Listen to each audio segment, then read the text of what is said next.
for Alaska. This is where I see our future. Just how do you go from an idea to a business plan that can be invested in? And that's what Startup Weekends do. The other part is I really enjoy seeing the community that has come together to support this process.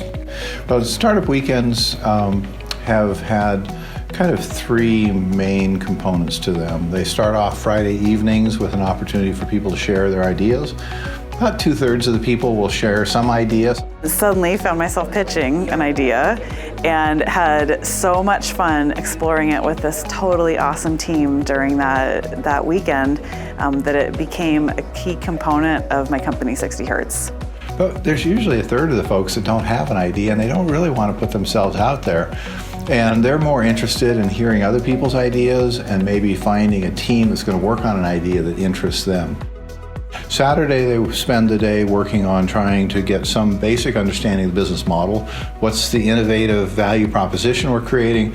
What's the infrastructure required to produce that or provide that value proposition? And who are the customers and how we can get it to them? We'll go out and engage customers to validate it and then build the pitch deck to be able to communicate it to somebody else.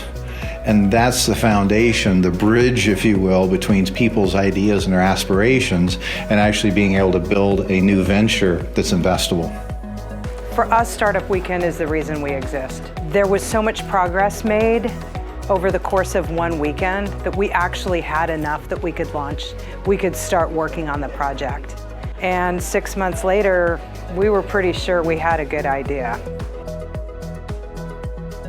And then Sunday really focuses more on completing the validation steps. So, what data have we collected from customers on Saturday that show us that we're actually onto something? What feedback are they giving us? And then the teams then spend a frighteningly short period of time under a lot of stress trying to pull together their presentation to be able to present their idea and all the work that they've done to the judges for discussion. Understanding the nuts and bolts of what it takes to build a business model, to understand who your customer segment is, to price your product, to see what that path to revenue looks like, to design an MVP. I had no idea about any of that, and that's what this weekend taught. The most important part about these weekends, from my perspective, is what happens next. Tonight was not the ending. I hope tonight was the beginning for them.